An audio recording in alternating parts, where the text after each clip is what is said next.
MTA International, reaching the corners of the earth. Muslim television Ahmadiyya international کی یہ نشریات آپ کی خدمت میں لندن سے پیش کی جا رہی ہیں۔ اس وقت ہم سیدنا حضرت امیر المومنین خلیفۃ المسیح رابع ایدہ اللہ تعالی بنصر العزیز کا ایک تاریخی خطبہ جمعہ آپ کی خدمت میں پیش کر رہے ہیں۔ صلی علی محمد صلی علی حبیبنا صلی علی محمد صلی علی رسولنا صلی علی محمد صلی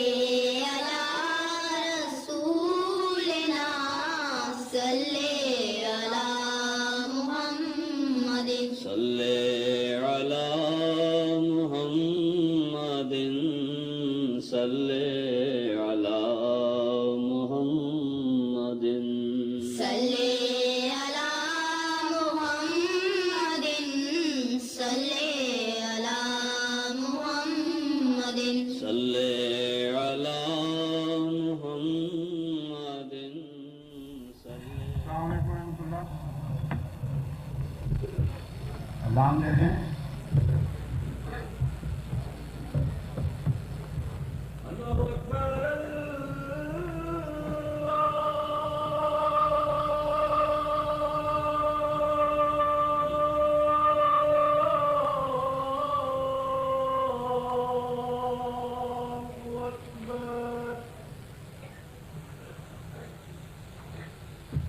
اللہ اکبر اللہ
لا شريك له وأشهد أن محمدا عبده ورسوله أما بعد فأعوذ بالله من الشيطان الرجيم بسم الله الرحمن الرحيم الحمد لله رب العالمين الرحمن الرحيم مالك يوم الدين إياك نعبد وإياك نستعين اهدنا الصراط المستقيم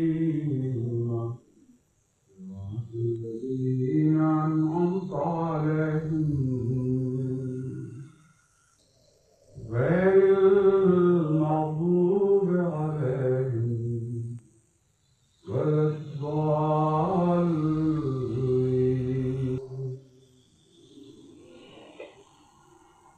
کچھ عرصے سے نماز سے متعلق خطبات کا سلسلہ جاری ہے اور یہ سلسلہ اس غرض سے شروع ہوا تھا کہ وہ احباب جماعت جو نماز سے محبت تو رکھتے ہیں لیکن استفادے کی طاقت نہیں رکھتے، ان کی مدد کی جائے اور انہیں سمجھایا جائے کہ 5 وقت نماز سے کس طرح زیادہ سے زیادہ فائدہ اٹھایا جا سکتا ہے اور کس طرح نماز سے محبت میں مزہ حاصل کیا جا سکتا ہے۔ حقیقی محبت وہی ہے جس میں مزہ ہو، ورنہ محبت کی 2 قسمیں ہیں۔ ایک عقیدے کی محبت ہوا کرتی ہے، اس محبت کے نتیجے میں انسان اپنے آپ کو بعض اعمال پر مجبور کر لیتا ہے، لیکن ان اعمال میں لذت حقیقی محبت سے پیدا ہوتی ہے۔ اس سلسلے میں ایک عرصہ تک سورہ فاتحہ کے مضامین پر خطبات ہوتے رہے۔ اب میں بقیہ نماز سے متعلق کچھ عرض کروں گا۔ پہلی بات تو قابل توجہ یہ ہے کہ ہر حرکت کے وقت ہمیں سکھایا گیا ہے کہ اللہ اکبر کا اقرار کریں، سوائے 2 حرکات کے، یعنی رکوع سے اٹھتے وقت اور سلام پھیرتے وقت۔ ان کا جب موقع آئے گا تو ان پر وہاں گفتگو ہوگی۔ اللہ اکبر حرکت کے ساتھ کیا تعلق رکھتا ہے؟ دراصل انسان زندگی میں ذہنی اور جسمانی جتنی بھی حرکات ایک پہلو سے دوسرے پہلو کی طرف، ایک حالت سے دوسری حالت کی طرف کرتا ہے، اس کے ہمیشہ 2 محرکات ہوا کرتے ہیں، ایک خوف اور ایک حرص۔ خوف کے نتیجے میں انسان ایک پہلو سے دوسرے پہلو کی طرف منتقل ہوتا ہے، یہاں تک کہ سوتے میں جب آپ کروٹ بدلتے ہیں تو اس کی بھی یہی وجہ ہے، کیونکہ جس پہلو پہ آپ لیٹے رہتے ہیں کچھ عرصے کے بعد وہاں تکلیف شروع ہو جاتی ہے، اور تکلیف سے بھاگنے کے لیے آپ حرکت کرتے ہیں۔ وہ لوگ جن کو انتہائی پرسکون نیند آتی ہے وہ ایک ہی کروٹ پر پڑے رہتے ہیں، کیونکہ نیند کے غلبے کی وجہ سے ان کو یہ احساس نہیں رہتا کہ ایک پہلو پہ لیٹے لیٹے ان کو تکلیف شروع ہو چکی ہے۔ بہرحال انسان کی زندگی کے جس پہلو پر ادنا ہو یا اعلیٰ، آپ غور کر کے دیکھیں، آپ کو یہی معلوم ہوگا کہ جب آپ جگہ بدلتے ہیں یا حالت بدلتے ہیں تو ہمیشہ یا خوف اور تکلیف سے بچنے کے لیے یا کسی خواہش اور تمنا کو پورا کرنے کے لیے۔ اللہ اکبر کا اعلان ہر حرکت کے وقت آپ کو یہ بتاتا ہے کہ خدا سب سے بڑا ہے، اس سے بھاگ کر تم کہیں نہیں جا سکتے، اور اگر تم نے کسی حالت سے کسی اور حالت کی طرف منتقل ہونا ہے تو ادنا سے اعلیٰ کی طرف منتقل ہونا چاہیے، جو چھوٹا ہے اس سے بڑے کی طرف جانا چاہیے، اور زندگی کی ہر حرکت اس غرض سے ہو کہ تم اس ذات کے قریب تر ہوتے چلے جاؤ جو اکبر ہے۔ یہ بہت ہی گہرا اور وسیع مضمون ہے، اس کی تفصیل میں جانے کا وقت نہیں، لیکن میں سمجھتا ہوں کہ اشارہ کافی ہے۔ اس مضمون پر جب نماز پڑھنے والا غور کرے گا تو اس کے لیے اور بھی مضامین کی کھڑکیاں کھلتی چلی جائیں گی، اور نماز کی باہر کی حالت بھی عبادت بنتی چلی جائے گی، کیونکہ اللہ اکبر کا پیغام نمازی کے لیے صرف نماز کی حالت میں پیغام نہیں بلکہ ساری زندگی کا پیغام ہے، اور حرکت و سکون کا تمام فلسفہ اس میں بیان ہو گیا ہے۔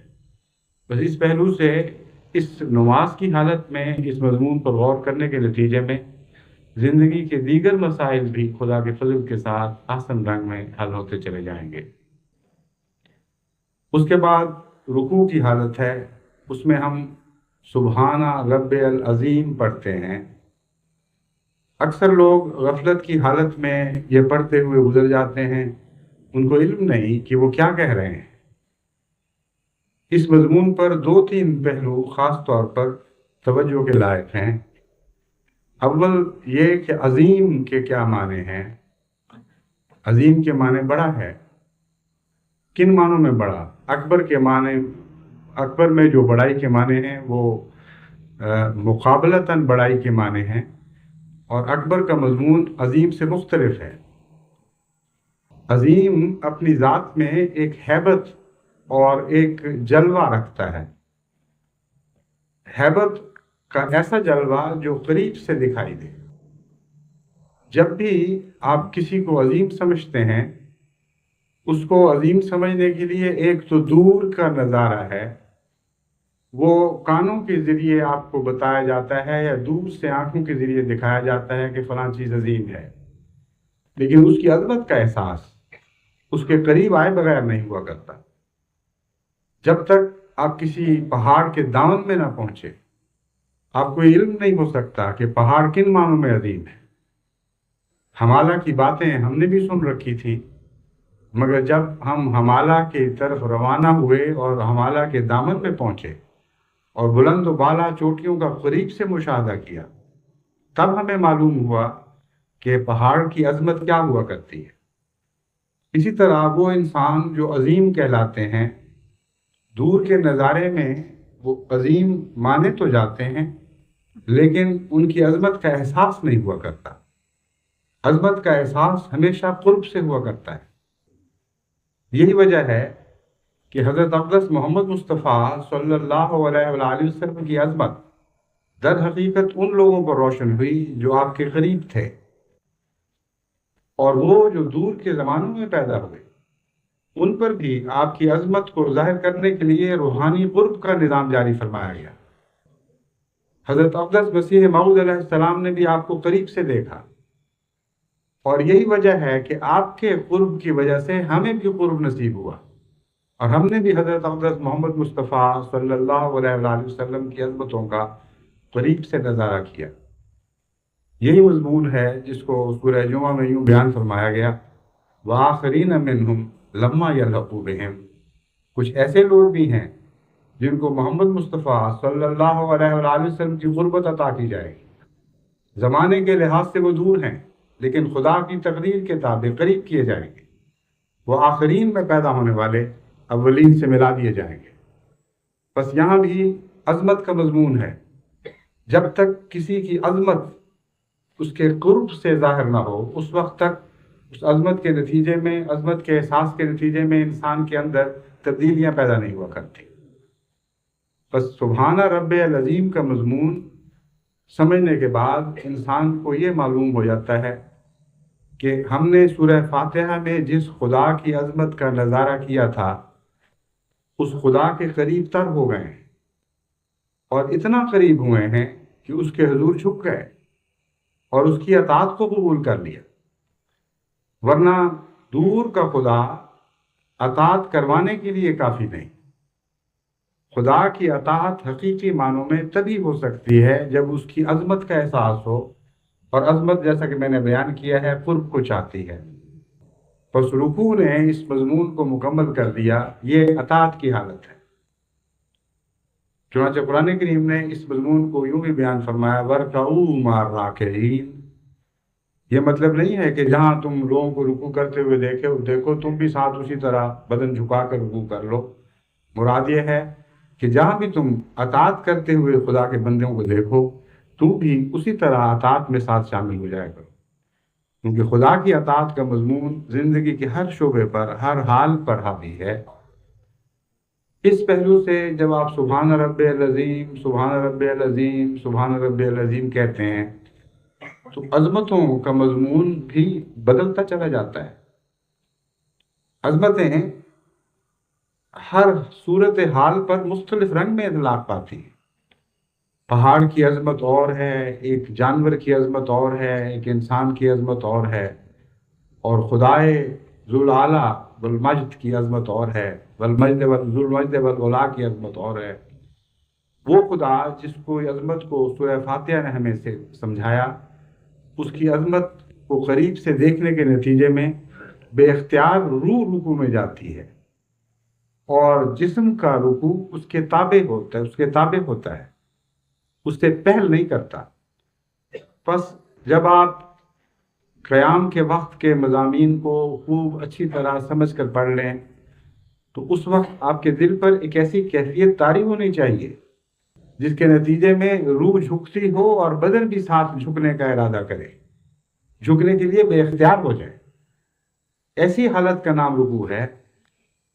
اور اس کے بعد جب آپ عظمت کے مضمون پر رکوع کی حالت میں غور کریں گے تو 3 دفعہ کیا یہ اعتراف کہ سبحان رب العظیم آپ کو بہت ہی مختصر سا نظر آئے گا. اس لیے ساری زندگی کے رکوعوں کے لیے آپ کے لیے مختلف سوچوں کا انتظام فرما دیا گیا ہے. العظیم لفظ اور سبحان رب العظیم میں ایک ایسا خوبصورت مضمون ہے جو ختم نہ ہونے والا ہے، اور ہر انسان اپنی کیفیت کے مطابق، اپنے حالات کے مطابق، اس وقت کے اپنے رب سے تعلقات کے مطابق اس کی عظمتوں کے مختلف تصورات سے سبحان رب العظیم میں نئے رنگ بھر سکتا ہے. علاوہ ازیں یہ قابل غور بات ہے کہ سورہ فاتحہ نے تو ایک خدا سے غائبانہ تعارف کروایا، اور اس خدا کو آپ نے نصف صورت کے بعد مخاطب کرنا شروع کیا، لیکن وہ متخاطب جمع کی حالت میں ہے. الحمدللہ رب العالمین تمام کائنات پر حاوی خدا ہے، کوئی ایک وجود بھی اس کی ربوبیت سے باہر نہیں ہے، اور اس کی حمد کا ترانہ خواہ انسان باشعور ہو، خواہ زندگی کی دوسری شکلیں ہوں، خواہ جمادات ہوں، وہ سارے اپنے اپنے رنگ میں ہمیشہ گاتی چلی جاتی ہیں. لیکن یہ ایک عام حالت ہے، اس میں ذاتی تعلق کا پیدا ہونا ابھی انتظار چاہتا ہے.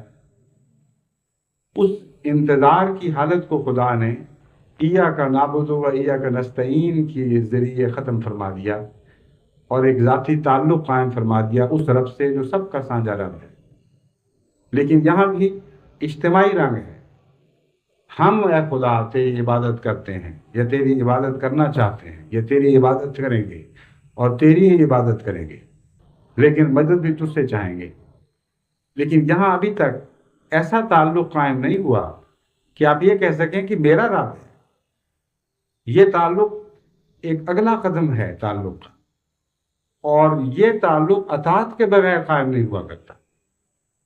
زبانی تعریف کے ذریعے کوئی چیز آپ کی نہیں ہو سکتی. جب آپ عمل کی شکل میں اس کا بننے کی کوشش کرتے ہیں تب وہ آپ کی ہو جاتی ہے. تو رکوع نے بتایا کہ وہ رب جو آپ سب کا ہے وہ آپ کا بھی تو ہونا چاہیے، یعنی آپ کی ذات کا بھی تو ہونا چاہیے. اور اگر آپ واقعی اس کی تعریف سچے دل سے کر رہے ہیں اور اسی سے دعائیں کر رہے ہیں تو اس کو اپنانے کے لیے آپ کو خود ذاتی طور پر اس کے سامنے سر جھکانا ہوگا اور اطاعت کرنی ہوگی. جب آپ اطاعت کے ذریعے اس کے ہوں گے، تب آپ کو یہ حق دیا جائے گا کہ یہ اعلان کریں سبحان رب العظیم، سبحان رب العظیم، پاک ہے میرا رب، پاک ہے میرا رب، پاک ہے میرا رب۔ اور بڑی عظمتوں والا ہے، بڑی عظمتوں والا ہے، بڑی عظمتوں والا ہے۔ پاک کن معنوں میں ہے؟ آپ کا رب پاک کن معنوں میں ہے؟ عظمتوں والا کن معنوں میں ہے؟ اور آپ کا رب کن معنوں میں عظمتوں والا ہے؟ اس میں آپ کے ساتھ نسبتیں قائم ہو گئی۔ اور ایک اور مضمون نفس کے تجزیہ اور تزکیے کا شروع ہو گیا۔ آپ کن باتوں میں پاک ہیں، کن باتوں میں پاک ہونے کی کوشش کرتے ہیں؟ اگر بعض باتوں میں آپ پاک ہیں، یعنی اپنی توفیق کے مطابق، اور بعض باتوں میں پاک ہونے کی کوشش کرتے ہیں، تو آپ کو حق ہے کہ کہیں سبحان ربی، میرا رب پاک ہے، تاکہ یہ کہہ کر خدا سے مدد مانگیں۔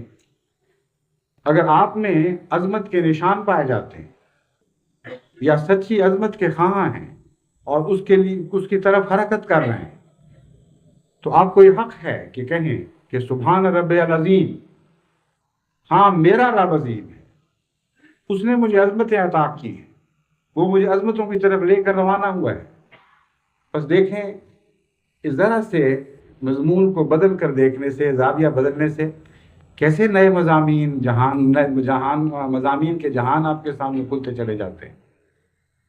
اس کے بعد پھر وہ حرکت ہے جہاں اللہ اکبر کی بجائے ایک اور مضمون بیان ہوتا ہے، وہ ہے سمع اللہ لمن حمدہ، اللہ نے اس کی سن لی جس نے اس کی حمد کی۔ اگر کہیں استثناء کرنا تھا تو عام انسانی عقل یہ سوچتی ہے کہ جہاں سورہ فاتحہ کا مضمون جو حمد میں کمال درجے کا مضمون ہے، جو درجہ کمال کو پہنچا ہوا مضمون ہے، جہاں وہ مضمون ختم ہوا تھا، اس کے بعد آنا چاہیے تھا سمع اللہ لمن حمد، اللہ نے اس کی سن لی جس نے اس کی حمد کی۔ لیکن اس کو بعد میں کیوں ٹال دیا گیا؟ رکوع کے بعد کیوں رکھا گیا؟ اس کی وجہ یہ ہے کہ حمد سننے کے لیے صرف زبان کی حمد کافی نہیں ہے۔ زبان کی حمد خدا نہیں سنتا جب تک اس حمد کے نتیجے میں اطاعت کی روح پیدا نہیں ہوتی اور وہ اطاعت اعمال میں نہیں ڈھلتی۔ اس لیے وہ جو زبانی جمع خرچ کرتے ہیں خدا کی تعریفوں کے، ان کی حمد گویا خدا نے سنی انسنی کر دی۔ بعض ایسے تجارب انسان کی زندگی میں روزمرہ ہوتے رہتے ہیں۔ بعض علاقے ہیں جہاں عادتیں ہیں جھوٹی تعریفیں کرنے کی، وہ ملتے ہیں جب آپ سے تو ہمیشہ آپ کی بڑی تعریفیں کرتے ہیں، بعض دفعہ ایسی تعریفیں کرتے ہیں کہ مبالغے کی حد کر دیتے ہیں، لیکن آپ کی طبیعت میں بجائے اس سے کہ ان کی طرف ان کے لیے محبت پیدا ہو، تنافر پیدا ہوتا رہتا ہے۔ اگر آپ خود جھوٹے نہیں ہیں، اگر آپ جھوٹے ہیں تو پھر جھوٹی تعریفوں سے ہمیشہ خوش ہو جایا کرتے ہیں، لیکن آپ کا صدق آپ کو بتائے گا کہ کس حد تک آپ سچے ہیں، کیونکہ سچا انسان کبھی جھوٹی تعریف سے راضی نہیں ہو سکتا، اور سنتا ہی نہیں، وہ سنی انسنی کر دیتا ہے، اور بلکہ نفرت کرتا ہے اور گھبراتا ہے، وہ چاہتا ہے کہ جلد یہ ملاقات ختم ہو۔ بس ایسی ہم جو دل سے نہ اٹھے اور جو گہری سچائی اپنے اندر نہ رکھتی ہو، وہ خدا نہیں سنتا۔ لیکن جب حمد کے نتیجے میں اطاعت شروع ہو گئی، جب انسان نے قربانیاں پیش کرنی شروع کر دی، جب اپنے اندر پاک تبدیلیاں پیدا کرنی شروع کر دی، تو ہم سننے کے لائق ہے۔ اور اسی مضمون کو قرآن کریم نے دوسری جگہ یوں بیان فرمایا کہ کلمہ طیبہ کو، پاک کلمے کو خدا تک نیک اعمال بلند کرتے ہیں۔ جب تک نیک اعمال اچھے کلمات کے ساتھ شامل نہ ہوں، اس وقت تک ان کو رفعت پرواز عطا نہیں کی جاتی اور وہ اوپر پہنچتے ہی نہیں۔ بس وہ ایسی آوازیں ہیں جو عرش سے بڑے بڑے گر جاتی ہیں اور اپنے مقصود اور مقام تک نہیں پہنچتی۔ بس رکوع نے ہمیں یہ بھی سمجھا دیا کہ اگر تم ایسی حمد چاہتے ہو جسے خدا سنے تو پھر اطاعت کرو اور خدا کے حضور جھک جاؤ۔ ایسی صورت میں تمہیں یہ آواز سنائی دے گی، کہ اللہ اس حمد کو قبول فرماتا ہے جو سچی حمد ہے. سمع اللہ لمن حمدہ. اب خدا یہ کہتا ہے کہ ہاں میں اس حمد کو سنتا ہوں، اس حمد کرنے والے کی پکار کو سنتا ہوں جو سچے دل سے میری حمد کرتا ہے. اس کے نتیجے میں جب آپ کہتے ہیں ربنا ولک الحمد، تو یہ تشکر کی حمد ہے، یہ شکرانے کی حمد ہے. پہلی حمد جو سورہ فاتحہ کی تھی اس کے قبول ہونے کی خوشخبری رکوع کے بعد آپ کو عطا کی گئی، اور یہ دوسری خوشخبری، اس خوشخبری کے نتیجے میں اظہار تشکر کے طور پر آپ پھر جھک جاتے ہیں اور کہتے ہیں ربنا ولک الحمد حمدن کثیرن طیبا. ایسی حمد جو نہ ختم ہونے والی ہے، بہت بڑی وسیع ہے، طیبا پاک ہے، اس میں کوئی نفس کی ملونی شامل نہیں، وہ تیری خاطر ہے، اپنی بڑائی کی خاطر نہیں. مبارکن فی، اس میں بہت سی برکتیں ہیں. سوال یہ ہے کہ حمد میں برکتوں سے کیا مراد ہے؟ حقیقت یہ ہے کہ جو حمد واقعی سچی ہو اس میں سے نئی حمد پھوٹتی رہتی ہے اور وہ ہمیشہ بڑھتی چلی جاتی ہے. ایک ایسا محبوب جس کی خوبیاں آپ کے ابتدائی تعارف سے زیادہ گہری ہوں، جب آپ اس کے قریب جاتے ہیں اور اس کی تعریف کرتے ہیں تو مزید اس کے اندر حسن پاتے ہیں، مزید اس کے اندر گہرائی پاتے ہیں، یہاں تک کہ آپ ہر دفعہ جب اس کے حضور اپنی محبت کا اظہار کرتے ہیں تو پہلے سے بڑھ کر محبت لے کر لوٹتے ہیں، تھک کر واپس نہیں آتے. وہ لوگ جن کے محبوب کھوکھلے ہوں اور سطحی ہوں ان کی محبتیں بہت جلد ختم ہو جاتی، زیادہ لمبا عرصہ نہیں چلا کرتی، کیونکہ ان کے محبوبوں میں گہرائی نہیں پائی جاتی، ان کے حسن میں گہرائی نہیں پائی جاتی، اس لیے وہ حمد برکت سے خالی رہتی. بس خدا تعالیٰ نے ہمیں یہ مضمون سمجھایا کہ تمہاری حمد سچی حمد وہی ہے جو برکتوں والی حمد ہو، جس میں ہمیشہ نشو و نما ہوتی رہے، جو بڑھتی چلے اور نئے سے نئے حمد کے مضامین تمہیں سوچتے چلے جائیں. اور حقیقت یہ ہے کہ خدا کے سوا کوئی ایسا وجود نہیں جس کی حمد برکتوں والی حمد ہو، ایسے ان معنوں میں کہ اس کی برکتیں نہ ختم ہونے والی. خدا تعالیٰ کی ہستی پر جتنا آپ غور کریں گے، اس کی صفات پر جتنا غور کریں گے، اس کے ماضی کے احسانات پر جتنا غور کریں گے، اس کے حال کے احسانات پر جتنا غور کریں گے، مستقبل میں اس سے جو کچھ چاہیں گے، ان سب مضامین کا عرصہ بہت ہی دراز ہے اور بہت ہی وسیع ہے. اور ہم جس حصے سے تعلق رکھنے والی بھی ہوگی اس حصے میں بھی وہ برکتوں والی حمد ہوگی اگر آپ سچے غور کی عادت ڈالیں اور دل ڈال کر حمد کرنے والے ہوں. اس کے بعد پھر اللہ اکبر ہے اور وہاں آپ سجدے میں سبحان رب العالی، سبحان رب العالی، سبحان رب العالی کی تکرار کرتے ہیں. عظیم اور اعلیٰ میں کیا فرق ہے؟ عظیم تو محیط ہے ساری کائنات پر، اور ہر عظیم میں آپ سے دوری نہیں بلکہ آپ سے قرب کا مضمون ہے.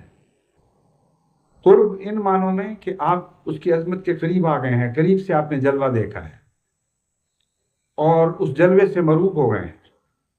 لیکن علو کے مضمون میں ایسی بلندی ہے کہ آپ محسوس کرتے ہیں کہ قریب آنے کے باوجود آپ اس کے ہمسر نہیں بن سکتے.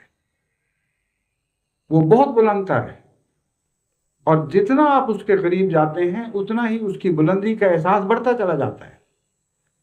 یہ مضمون بھی حقیقت میں کوہ ہمالہ کے قرب سے بھی معلوم ہو جاتا ہے اور بلند عمارتوں کے تعلق میں بھی معلوم ہو جاتا ہے.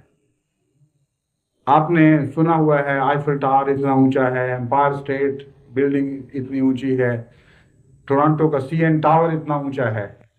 دور سے دیکھیں تو اونچے تو ہیں مگر کوئی خاص دل پر اثر نہیں پڑتا، لیکن جب آپ قریب جاتے ہیں، ان کے دامن میں کھڑے ہو جاتے ہیں، تب آپ کو ان کی بلندی کا احساس ہوتا ہے. لیکن بعض ایسی بلندیاں ہیں جن کی بنیادیں آپ سے شروع نہیں ہوتی بلکہ وہ بلند تر ہیں. مثلا سماوات کی بلندیاں ہیں، وہ آپ کی پہنچ سے بالا ہیں. فرعون نے ایک دفعہ یہ کوشش کی اور قرآن کریم نے اس کا ذکر فرمایا ہے کہ میں ایسی سیڑھی بناؤں، ایسی بلند عمارت بناؤں جس پر چڑھ کر میں خدا کی بلندی کا خود نظارہ تو کروں کہ وہ اگر خدا ہے تو کتنا اونچا ہے اور کہاں ہے. یہ اس کی ذہنی پستی کا معراج ہے. لیکن اس نے ہمیں ایک سبق دیا، اور وہ سبق یہ دیا کہ الوف کا مضمون ایسا ہے جس کی بنیادیں آپ کے پاس نہیں ہیں، وہ بلند تر مقام پر ہے. جس طرح غالب نے کہا ہے، منظر ایک بلندی پر اور ہم بنا سکتے، عرش سے پرے ہوتا کاش کے مقام میں. بس خدا کی بلندی کے لیے عرش سے پرے کے تصورات کی ضرورت ہے، اور اس بلندی کے تک پہنچنے کے لیے فرعونیت نہیں جو جسمانی بلندی کا تقاضا کرتی ہے، بلکہ عبودیت چاہیے جو گرنے اور اپنے نفس کو مٹا دینے کا تقاضا کرتی. چنانچہ انتہائی انکسار کی حالت میں سب سے زیادہ بلند مضمون سکھایا گیا، وہ انسان جو اپنا سر خدا کے حضور زمین سے رگڑ دیتا ہے، اپنی پیشانی زمین پہ ٹکا دیتا ہے. ایسی حالت میں پہنچ جاتا ہے کہ بعض دفعہ مغربی دنیا کے لوگ جو ان حالات کو باتوں کو نہیں سمجھتے، جب مسلمانوں کو سجدے کی حالت میں دیکھتے ہیں تو تمسخر اڑاتے ہیں، کہتے ہیں کیسی بیوقوف لوگ ہیں. خدا نے اشرف المخلوقات بنایا، سیدھا کھڑ چلنے والا جانور بنایا، اور اب یہ زمین کے سامنے زمین پر ماتھے رگڑ رہے ہیں. ان بیوقوفوں کو علم نہیں ہے کہ ساری بلندیوں کا راز اس بات میں ہے کہ جو سب سے اعلیٰ ہے اس کے سامنے سب سے زیادہ نیچے ہو جاؤ. اس تک پہنچنے کا زینہ سب سے زیادہ نیچے جھکنے سے ملتا ہے، اوپر بلند ہونے سے نہیں ملا کرتا. بس سبحان رب العالی کہتے ہیں اس حالت میں جب آپ نے اپنے آپ کو کلیتاً خدا کے سامنے عاجز اور نابود کر دیا، انتہائی ذلتیں قبول کر لی، کچھ بھی اپنا باقی نہ چھوڑا. جس خدا نے آپ کو سیدھا چلنے والا بنایا تھا، آپ نے اس کے سامنے اس طرح ہو گئے جس طرح ایک عام دنیا کا کیڑا ہوتا ہے جس کو اٹھنا نہیں آتا. ایسی حالت میں آپ یہ دعا کرتے ہیں، سبحان رب العالی، پاک ہے میرا رب جو بلند تر ہے، ہر چیز سے بلند تر ہے. وہ خدا ہے جو پھر آپ کو علو عطا کرتا ہے، اور آپ یہ حق رکھتے ہیں کہ میرا رب اعلیٰ ہے کہہ سکیں. اور جب آپ یہ کہتے ہیں کہ میرا رب سب سے بلند ہے، میرا رب اعلیٰ ہے، تو اس کا مطلب ہے کہ آپ کے اندر بھی وہ الوف پیدا ہوگی جو آپ کے رب میں ہے، ورنہ وہ آپ کا رب کیسے ہو گیا؟ جو آپ کا ہو اس کی کچھ باتیں آپ میں پائی جاتی ہیں، اس کا کچھ فیض آپ کے وجود میں نظر آنا چاہیے. بس ہر وہ شخص جو رب العظیم کی تکرار سے گزرتا ہے اور سچے دل سے گزرتا ہے، اس میں عظمتوں کے نشان پیدا ہونے چاہیے. ہر وہ شخص جو بار بار خدا کے حضور انتہائی تضرع کے ساتھ سبحان رب العالی کہتا ہے، اگر وہ رب واقعی اس کا ہے تو اس کے اندر علو مرتبت کے نشان پیدا ہونے چاہیے. تب وہ خدا کا سفیر بن کے دنیا میں نکل سکتا ہے. تب اس کو دیکھ کر دنیا خدا کی عظمتوں کو محسوس کرتی، تب اس کو دیکھ کر دنیا خدا کے علو کو محسوس کرتی. تبھی حضرت مسیح موعود علیہ السلام نے بارہا حضرت رسول اکرم صلی اللہ علیہ وسلم کے عشق میں، نثر میں بھی اور نظر میں بھی یہ مضمون بیان فرمایا کہ تو خدا تو نہیں ہے، لیکن خدا نما ایسا ہے کہ کبھی ایسا خدا نما نہیں دیکھا گیا. تجھے دیکھا تو خدا کو دیکھ لیا.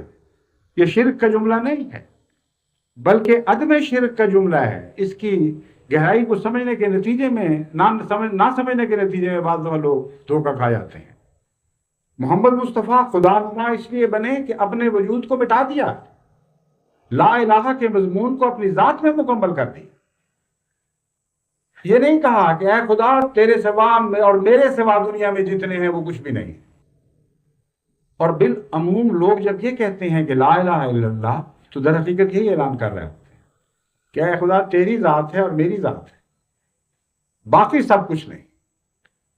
لیکن حضرت محمد مصطفیٰ صلی اللہ علیہ وآلہ وسلم نے اپنی ساری زندگی کے ذریعے یہ مضمون ظاہر فرمایا کہ میں بھی نہیں ہوں، کچھ بھی نہیں ہے سوائے خدا کے. جب آپ نے اپنی ذات کو مٹا دیا تو اس برتن میں پھر خدا ظاہر ہوا ہے، اور محمد مصطفیٰ کی ہر حرکت میں اور ہر سکون میں اللہ جلوہ گر ہوا. بس یہ شرک کا مضمون نہیں بلکہ توحید کامل کا مضمون ہے. اور سبحان رب العالی ہمیں اس مضمون کو یاد دلاتا ہے.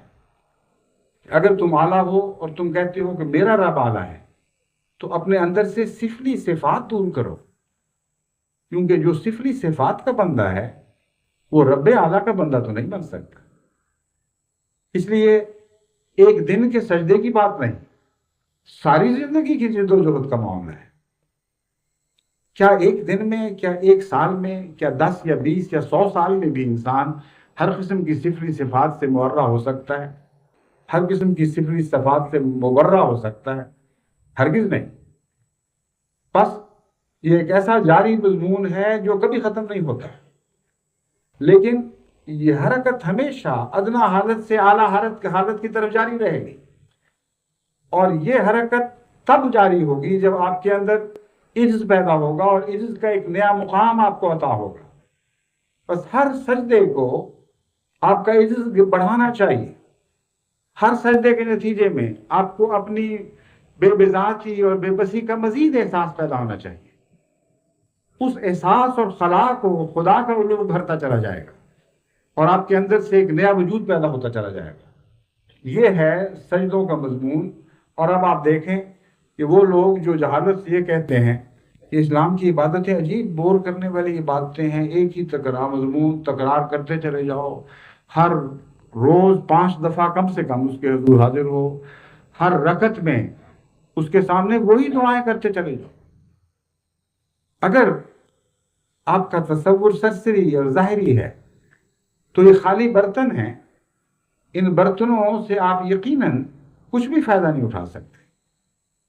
لیکن برتنوں کو تو بھرا جاتا ہے، اور خدا تعالیٰ نے اس رنگ میں برتن عطا کیے ہیں اور بھرنے والے وہ مضامین بخشے ہیں کہ جو ہر دفعہ برتنوں میں نیا مضمون بھرتے ہیں، نیا رنگ بھرتے ہیں، نیا حسن بھرتے ہیں، نئی لذتیں بھرتے ہیں. اور یہ سلسلہ ابد تک جاری رہنے والا سلسلہ ہے، اور یہ سلسلہ موت کے بعد بھی جاری رہے گا، کیونکہ خدا کی عظمتوں کا کامل تصور کسی انسان کے بس کی بات نہیں. یہ ایک لامتناہی ارتقاء کا سلسلہ ہے جو ہمیشہ جاری رہنے والا ہے. اس کے بعد ہم التحیات کی طرف آتے ہیں. التحیات میں ہم یہ دعا کرتے ہیں، یہ خدا کے حضور عرض کرتے ہیں التحیات للہ والصلوات والطیبات، سب تحفے خدا ہی کے لیے، والصلوات والطیبات، اور بدنی عبادتیں بھی سب خدا ہی کے لیے ہیں. اور وہ پاکیزہ چیزیں جو اموال سے یا زندگی کی صلاحیتوں سے تعلق رکھتی ہیں وہ بھی سب خدا ہی کے لیے، خدا کے حضور تحفہ ہیں. اب سوال یہ ہے کہ تحفہ کیا ہوا کرتا ہے اور کیسا تحفہ ہے، اور کیا روز ایک ہی تحفہ بار بار پیش کرتے چلے جائیں گے؟ اس مضمون پر جب آپ غور کریں تو آپ کو معلوم ہوتا ہے کہ تحفہ نہ ٹیکس ہے، نہ تجارت ہے، بلکہ تحفے میں ایک خاص مضمون پایا جاتا ہے جس کو سمجھے بغیر آپ التحیات کا حق ادا نہیں کر سکتے. تحفے میں مضمون یہ پایا جاتا ہے کہ مادے کو روحانی کیفیات میں تبدیل کرنا. یہ ایک بارٹر سسٹم ہے جس کا مٹیریلزم سے کوئی دور کا بھی تعلق نہیں ہے. اور مٹیریلزم میں بھی جہاں انسانی مجبوریوں کے تحت دل اعلیٰ لذات کی تمنا کرتا ہے، وہاں تحفے کا مضمون ضرور داخل ہو جاتا ہے. بس ڈائلیکٹیکل مٹیریلزم ہو یا اور مٹیریلسٹ فلاسفی ہو، جیسا کہ مغربی کیپٹلزم کی فلاسفی بھی مٹیریلسٹ ہے، ان میں تحفے کا مضمون سجتا نہیں اور ایک بے تعلق سی چیز ہے. اگر انسانی فطرت کی مجبوری نہ ہوتی تو ان دونوں نظاموں سے تحفے کا تصور مٹ جانا چاہیے. کیونکہ تحفہ یہ ہے کہ میٹر جو ایک ٹھوس چیز ہے وہ دے کر اس کے بدلے ایک ایسی کیفیت حاصل کریں جس کا کوئی وجود نہیں، جو آپ کے دل کے تصور سے، دل کے حالات سے تعلق رکھنے والی کیفیت ہے، جو آپ کے تصورات کی دنیا سے تعلق رکھنے والی کیفیت ہے. اور اگر کامل عقل کے ساتھ، اگر مارکس کی عقل کے ساتھ آپ اس سودے کا معائنہ کریں گے تو آپ کہیں گے پاگل پن ہے، جنون ہے، حد سے زیادہ بے وقوفی ہے. کسی دوست سے محبت ہے، اس کے وجود کو حاصل کرو، اس سے جو کچھ لے سکتے ہو لو، لیکن اس کو کچھ دینے کی کیا ضرورت ہے؟ اور ایسے دوست کو جس سے ظاہری طور پر کچھ ملنے کی بھی توقعات نہ ہو، اس کے اوپر اپنے مال نشاور کرنا، اپنی زندگی کی محنتیں قربان کرنا نہایت درجے کی بے وقوفی ہے۔ ملتا کیا ہے اس کے بدلے؟ اس کے بدلے محبت ملتی ہے، جو ایک ایسی کیفیت ہے جس کو کوئی انسان انگلی لگا کر دکھا نہیں سکتا کہ یہ محبت ہے۔ نہ اس کا رنگ ہے، نہ اس کا روپ ہے، نہ اس کا مزہ ہے، نہ اس کی خوشبو ہے، ایک کیفیت ہے اس کے سوا اس کی کوئی حقیقت نہیں۔ بس مادی کے حالت کو روحانی حالت میں تبدیل کرنے کا نام تحفہ ہے، جو کسی اور ٹرانزیکشن میں، کسی اور تبادلے میں نہیں ملتا۔ بس آپ نے اب تک جو خدا تعالیٰ سے تعلقات قائم کیے، اس کے حضور رکوع کیا، اس کے حضور سجود کیے، تو آپ نے قربانیاں تو دی اور اطاعت بھی کی، لیکن کیا یہ ایک میکینیکل سی اطاعت ہے؟ ایسی اطاعت ہے جیسے کسی بادشاہ کی عظمت کو قبول کر کے اس کے خوف سے اطاعت کی جاتی ہے۔ خوف اطاعت کے لیے لازم ہے، لیکن کافی نہیں۔ حقیقی اطاعت محبت کی اطاعت ہوا کرتی ہے۔ اور جب آپ سبحان ربی سبحان ربی کہتے ہیں تو یہاں محبت کے تعلق کا اقرار کر لیا گیا ہے، ورنہ میرا رب نہیں کہہ سکتے۔ دنیا کا رب ہے، ٹھیک ہے، کائنات کا رب ہے اور جابر ہے اور طاقتور ہے، اس کے سامنے جھکنا ضروری ہو گیا، عقل نے سمجھا دیا، یہ بھی ٹھیک ہے، لیکن میرے رب کے مضمون میں ایک پیار کا مضمون داخل ہو گیا۔ بس اس کے بعد کچھ تحفے اور تحائف کا سلسلہ بھی تو جاری ہونا چاہیے۔ چنانچہ انسان رب کو اپنا بنا کر پھر بڑی عاجزی سے یہ اس کے حضور عرض کرتا ہے، سبحان التحیات للہ، سب تحائف اللہ کے لیے، والصلوات والطیبات، اور تحائف کیا ہیں؟ بدنی قربانیاں، والصلوات، اور مالی قربانیاں۔ یہ مضمون ان دو لفظوں سے بیان تو نہیں ہوتا، لیکن مجبوراً وقت کی رعایت کے مطابق میں نے خلاصتاً یہ کہہ دیا ہے۔ بدنی قربانیاں محبوب کے لیے انسان دیکھیں کتنی کرتا ہے، اس کی خاطر انسان ہر تکلیف اٹھانے کی کوشش کرتا ہے، یہاں تک کہ محبت کے ادنا درجے میں بھی یہ کیفیتیں روز ہمارے مشاہدے میں آتی ہیں۔ ایک دروازہ، سردی کا موسم ہے، دروازہ کھلا رہ گیا ہے، ٹھنڈی ہوا کا جھونکا آتا ہے، کوئی آپ کا دوست اٹھ کر کھولنے کے لیے جا رہا ہے، آپ جلدی سے اٹھتے ہیں، نہیں تم بیٹھو میں کرتا ہوں۔ کیا مصیبت ہے؟ کیوں اس کو نہیں کرنے دیتے؟ وہ کام کر رہا ہے ٹھنڈی ہوا سے، آپ بھی بچ جائیں گے، وہ بھی بچ جائے گا، آپ نے کیوں پہل کی؟ یہ فطرت کی گہری آواز ہے جو آپ کو بتا رہی ہے کہ جب آپ کسی اعلیٰ مقصد کے لیے بدنی تکلیف اٹھاتے ہیں تو اس کے نتیجے میں لذت پاتے ہیں۔ دینے کے نتیجے میں جو لذتیں ہیں وہ مضمون ہمیں تحائف کا مضمون سمجھاتا ہے۔ لینے کے نتیجے میں جو لذتیں ہیں وہ ادنا حالتیں ہیں۔ اصل اعلیٰ لذتیں، جو دائمی لذتیں ہیں، جو لطیف تر لذتیں ہیں، وہ ہمیشہ دینے کے نتیجے میں حاصل ہوتی ہیں۔ آپ اپنے محبوب کو کچھ پیش کریں اور وہ واپس کر دے تو دیکھیں کیسی تکلیف میں آپ مبتلا ہوں گے، اور کچھ دیر کے بعد اگر وہ کچھ آپ کو دیتا ہے تو بعض دفعہ لینے کا مزہ تو ہے، لیکن تھوڑا سا دل بجھ جاتا ہے اور انسان کہتا ہے میں کچھ اور دوں اس کو، تاکہ دینے کے لحاظ سے میں بالا رہوں۔ حالانکہ یہ دینا ادنا حالت کا دینا ہے، لیکن اس میں بھی انسان ایک قسم کی بالائی حالت چاہتا ہے۔ وہ چاہتا ہے میں زیادہ دوں، اس سے کم دوں، میں زیادہ تکلیف اٹھاؤں، اس کو کم تکلیف پہنچاؤں۔ یہ جو لذتیں ہیں یہ انسان کے اندر ایک نیا وجود پیدا کرتی ہیں جس کا خدا سے تعلق قائم ہو سکتا ہے، کیونکہ خدا مادی نہیں ہے۔ اور انسانی تعلقات میں اس مضمون کو خدا تعالیٰ نے اسی لیے رکھا ہے۔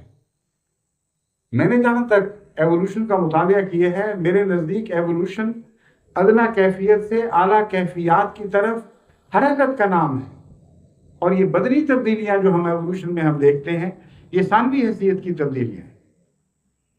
یہ مضمون بہت وسیع ہے. ایک حصے پر میں نے ایک ماریشس کی تقریر میں روشنی ڈالی تھی مگر بہت مختصر، لیکن سرے دست میں اس سے گزرتا ہوں کیونکہ وقت بھی کم ہو رہا ہے.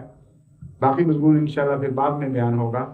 بہرحال التحیات کے مضمون میں ہم داخل ہوئے ہیں، اور چونکہ آج جلسے کا بھی دن ہے اور بہت سے کام کرنے ہیں، اس لیے انشاءاللہ حسب توفیق اگلے جمعے میں یہ بقیہ مضمون بیان ہو جائے گا. اور اس جلسے کے آخر پر سورہ فاتحہ کے بعد جو نتیجہ نکلتا ہے طبعی اور منطقی، اس سے کے تعلق میں خطاب کروں گا. یعنی اهدنا الصراط المستقیم صراط الذین انعمت علیہم غیر المغضوب علیہم ولا الضالین کی دعا اگر قبول ہو جائے تو انعام یافتہ لوگوں میں کیا تبدیلیاں پیدا ہوتی ہیں اور کیا ظاہری علامتیں ان میں دکھائی دینے لگتی ہیں. اسی طرح مغضوب جب انعام یافتہ لوگوں سے ٹکراتے ہیں تو ان سے خدا کیا سلوک کیا کرتا ہے. یہ چونکہ بہت ہی وسیع مضمون ہے، ایک خطبے میں بیان ہونے والا نہیں. میں نے کچھ حصہ گزشتہ عید میں بیان کیا تھا، بقیہ حصہ اگر پورا تو نہیں لیکن اس کا ایک حصہ میں انشاءاللہ جلسہ سالانہ کی آخری تقریر میں بیان کروں گا. اور اس کے بعد اب میں نے گھڑی دیکھی ہے، میں سمجھتا ہوں اب زیادہ ہو گیا ہے، آج کے خطاب کو ختم کرتا ہوں. آج ہمارے ساتھ اس خطبے میں شریک دنیا کی جو جماعتیں ہیں دعا کے لیے، کیونکہ آج ایک خاص دن ہے اور وہ چاہیں گے کہ ان کا نام اس مجلس میں سنایا جائے. دعا کی خاطر میں ان کا نام پڑھ کے سناتا ہوں. انڈونیشیا ہے، کینیا ہے، پاکستان ہے، اس میں خدا کے فضل سے لاہور، کراچی اور اسلام آباد میں براہ راست یہ خطبہ سنا جا رہا ہے. اس کے علاوہ جرمنی کی 3 جماعتیں ہیں، پھر جاپان ہے، پھر ماریشس ہے. یہ دونوں تو صحرا لے گئے ہیں. یہ پہلے ممالک ہیں دو جنہوں نے اس سلسلے کو شروع کیا تھا، باقی بعد میں آنے والے ان کے فیض یافتہ لوگ ہیں. پھر فجی ہے، پھر اسپین ہے، پھر انگلستان میں لنڈن ماسک ہے. جسپال بردرز نے جو یہ سلسلہ شروع کیا ہے، اللہ تعالیٰ ان کو بہترین جزا دے. بہت اچھا کام کیا، بہت احسان کیا ہے جماعتوں پر، اور مجھے جماعتیں بار بار لکھتی ہیں کہ ان کو ضرور دعا میں یاد رکھیں. اللہ تعالیٰ اپنے فضل سے ان کو دونوں جہان کی نعمتیں عطا کرے. آپ سب کی طرف سے میں ان سب جماعتوں کو جو جہاں یہ خطبہ سنا جا رہا ہے، میں السلام علیکم ورحمۃ اللہ وبرکاتہ کہتا ہوں، اور ان کی طرف سے آپ کو یہ کہتا ہوں کہ جلسے کے مبارک ایام میں ان کو اپنی دعاؤں میں خصوصیت سے یاد رکھیں.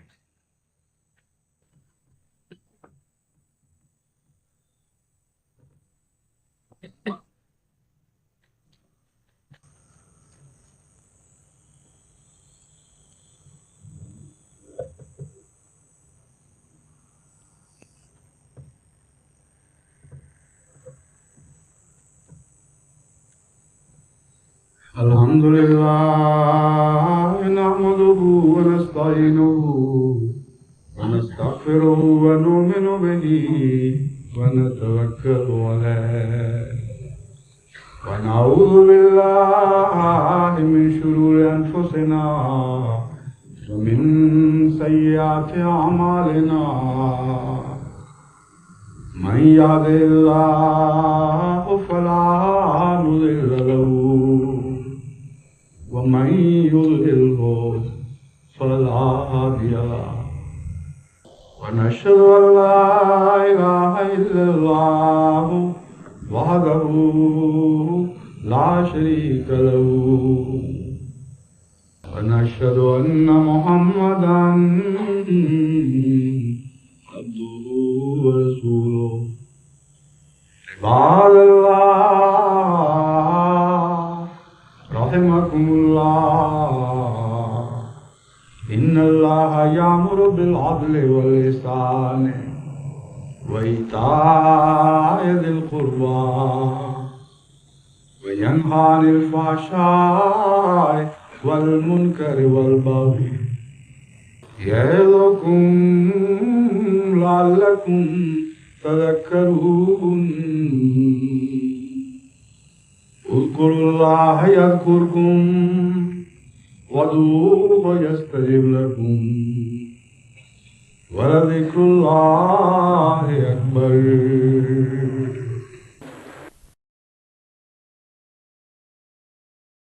ما